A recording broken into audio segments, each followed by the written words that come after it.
Good afternoon, everyone. My name is Naciye.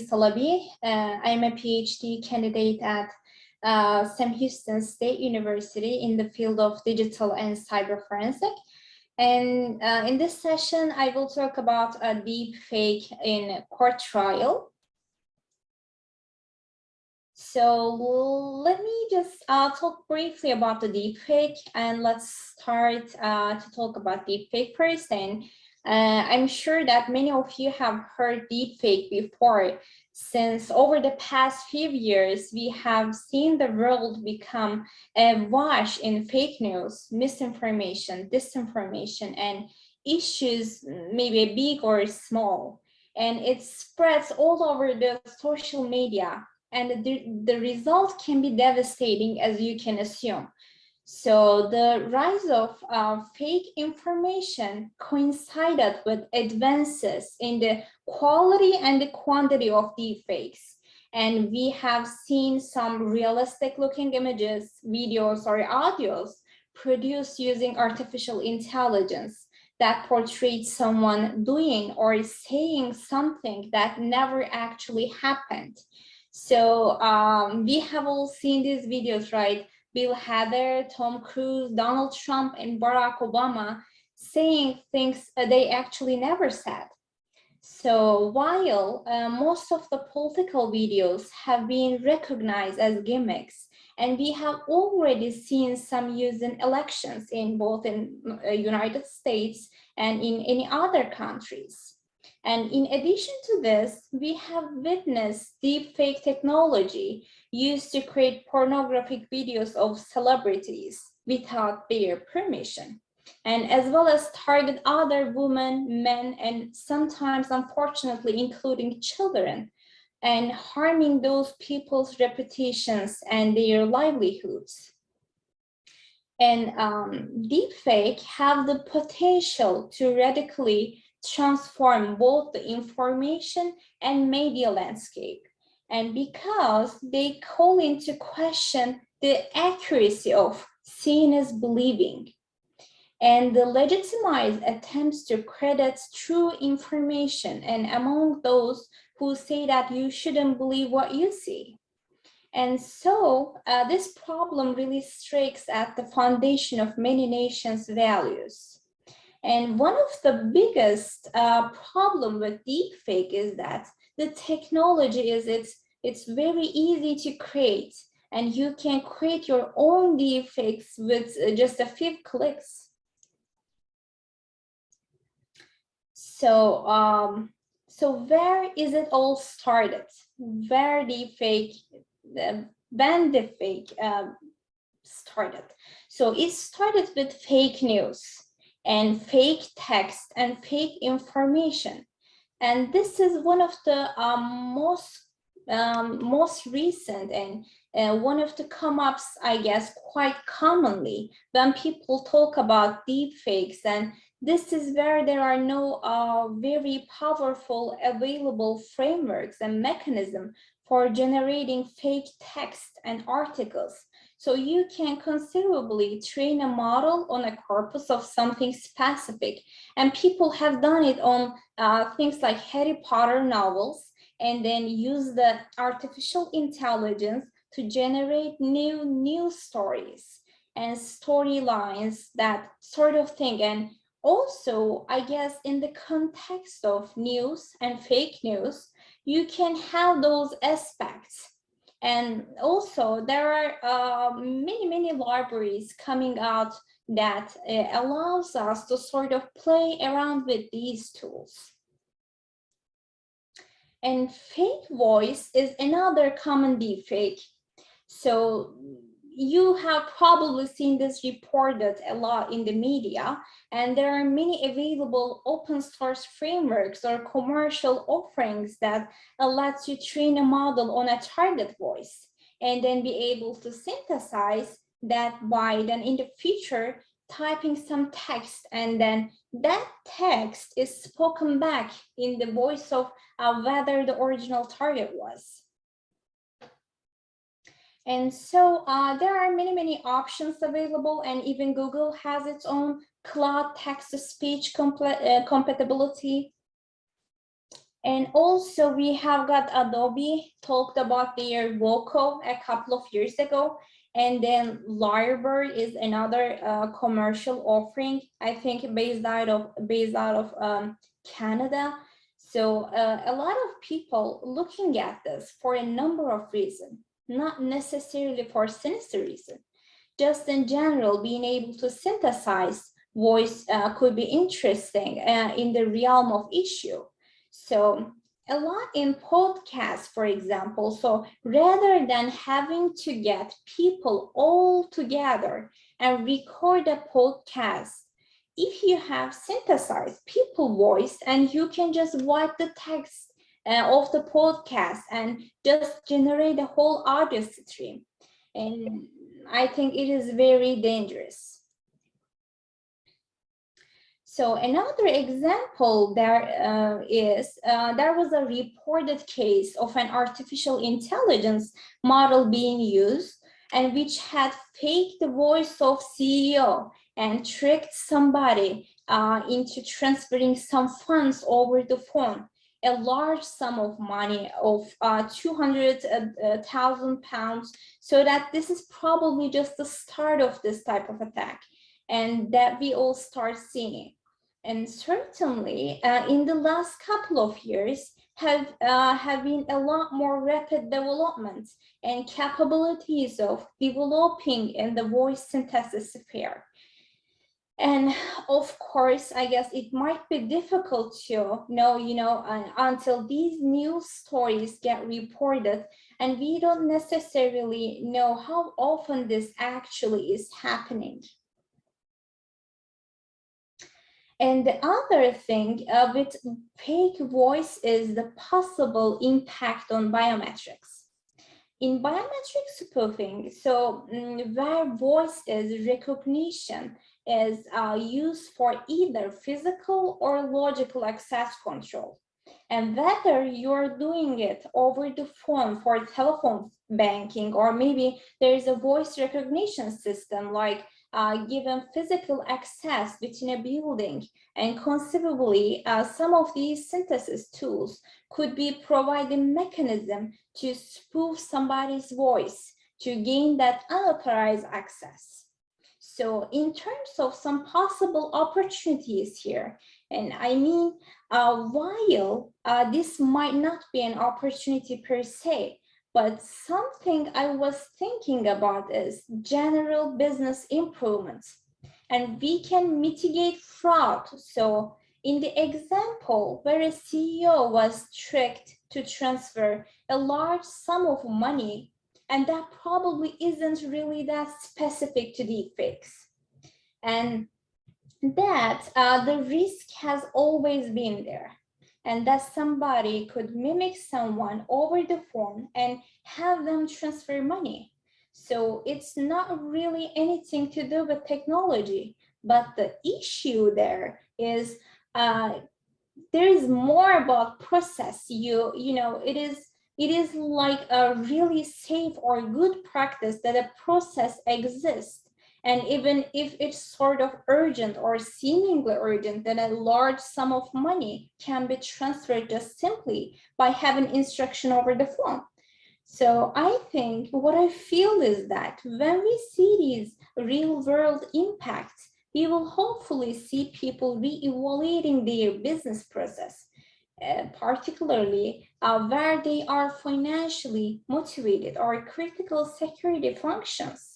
And maybe that will be present a need for more face-to-face or physical geo-presence of people when they are doing those sort of transactions. And because we can't necessarily trust anymore whether we are actually speaking to the person we think we are over the phone, and even things like the two-person rule for end-to-end transactions. And maybe we have to have two or even more people involved to sign off a transaction, and which will minimize the likelihood of abuse or fraud in this domain. And then also there's an advantage. So where we are seeing more of use of voice biometric systems, those are also based on AI type approaches. And what are the more simple pattern matching we can maybe use these techniques to train against synthetic data sets, to get large data sets, to train and refine the accuracy of voice recognition models. So it could be a positive application there. So another deepfake is a fake image and fake videos. So fake image and video also gets a fair amount of coverage. And there has been some great, I guess, development here in terms of the impressiveness of the output. Again, there are many sites that do similar type of stuff, and you might have seen this. This person does exist.com, and every time you visit this website, it sort of refreshes the page and gives you an image of a person. And this is a completely fake person, and that's been generated by an artificial intelligence.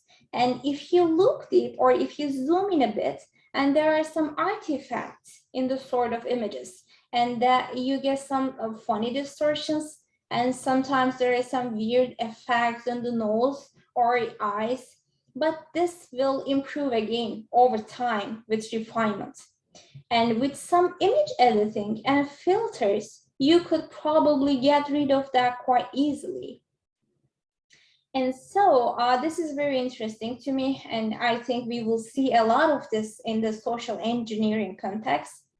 And the whole thing around generating fake profiles, social media profiles, just adding images helps add some legitimacy. And historically, people have used images of other people when creating fake profiles that sometimes you can get caught up in that, because you know the real person does exist and they might find out and then they report it. But being able to use fake images, there is no impact in that sense.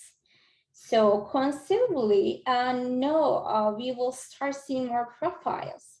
So fake videos, again, there are many frameworks available to do this sort of thing, and a lot of them even now have pre-compiled window binaries to make it very easy. So this is the Zao app that was released in China not too long ago, and it went quite viral because it quite quickly allows you to map your face onto your favorite movie. So you will be a star in that movie. So you know, for the cost of just a few dollars, probably this will be capable to become one smartphone. So we are going to see quite a big impact here. So in terms of the threats like fraud, I guess I'm thinking particularly with so many real-time capabilities. So as the technology improves here, where people will be able to do deepfakes type stuff and video in real, you know, do you know if for example, you are having a Skype session or Slack session, video chat with someone, and that you're actually talking to the person you think you are, and you know that there is a very real threat, I think. But even things like, you know, these days we commonly have remote workings.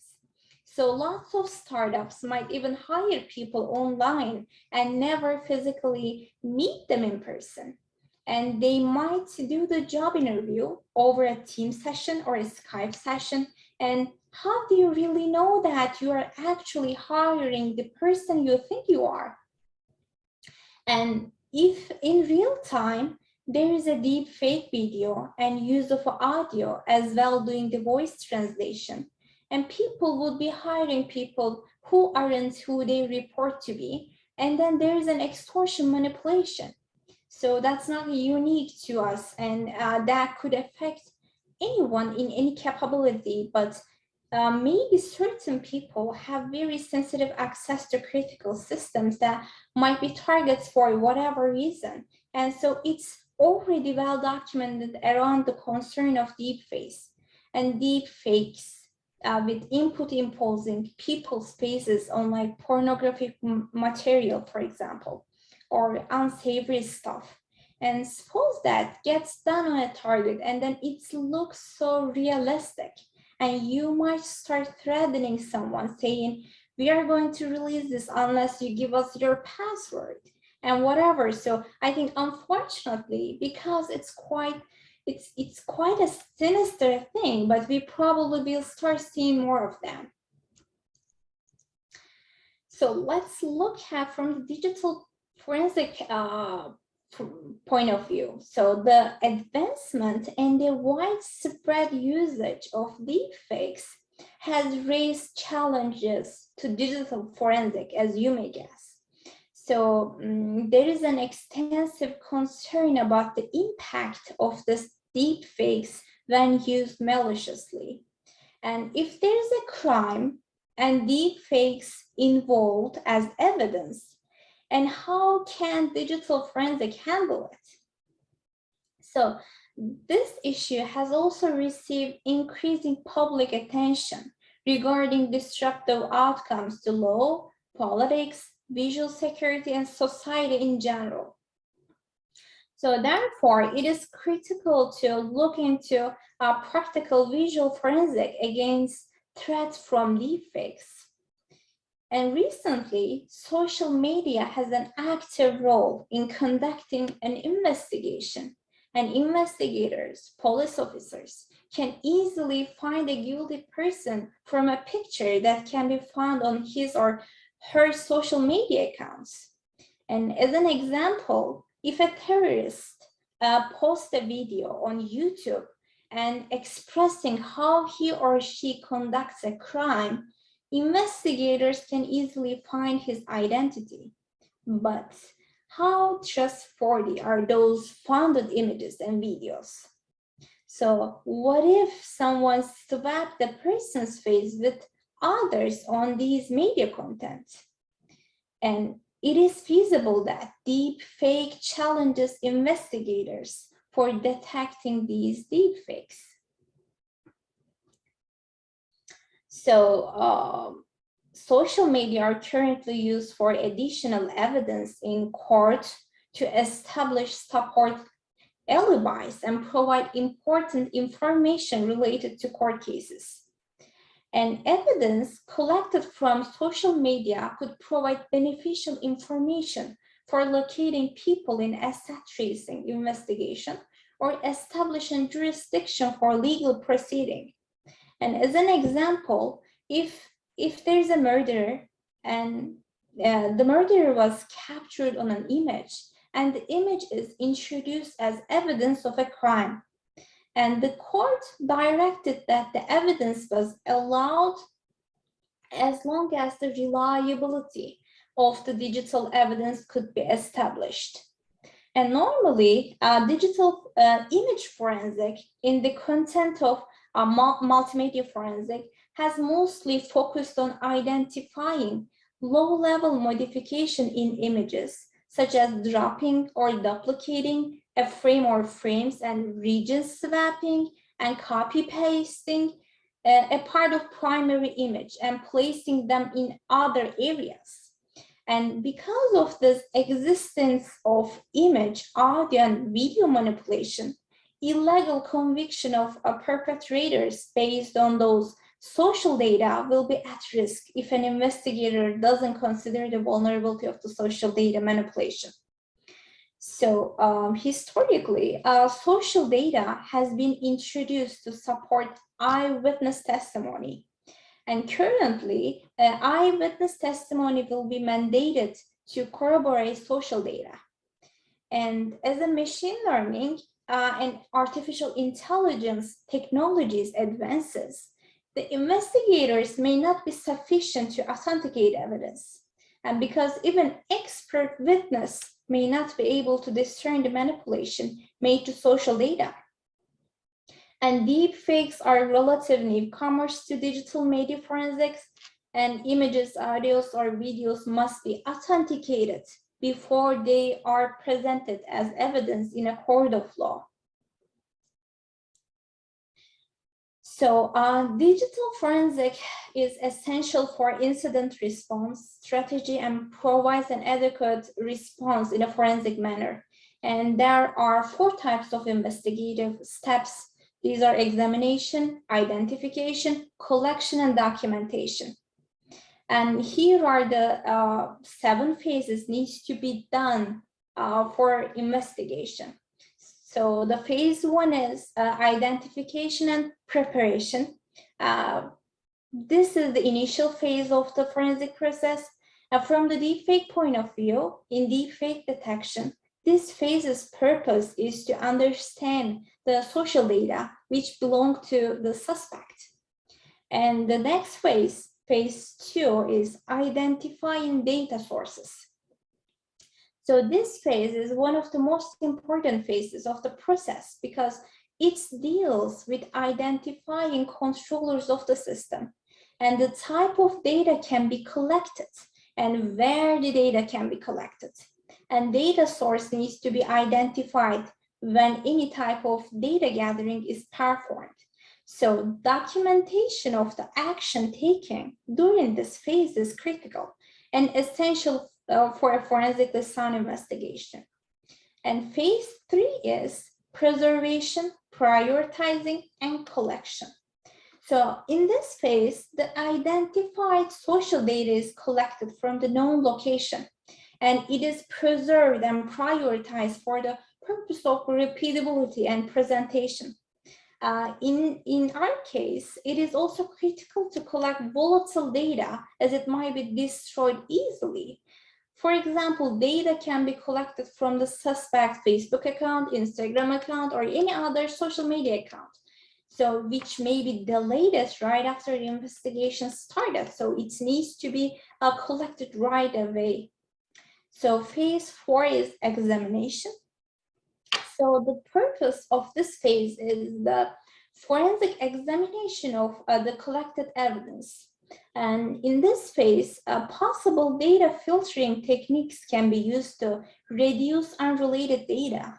And in this phase, the evidence data is simply surfaced using recovery techniques and tools for forensic analysis. And later on, the evidence's authenticity needs to be tested with the usage of deepfake detection tools. There are many deepfake detection tools, and it needs to be tested. So if that evidence is not manipulated, then the evidence is ready for analysis. But what if the data is manipulated? Then the investigation needs to be stopped in that phase. And we are assuming that it's not manipulated, then our next phase is analysis phase. So this phase includes recovered forensic artifacts and collected evidential data in order to develop a timeline of the event or incident occurred. So the actual analysis of the data is performed in this phase. So the next phase is phase 6, which is reporting and presentation. This phase is the collection of findings during the examination and analysis phase, and it should include the chain of custody documents to protect the admissibility and reliability of the evidence.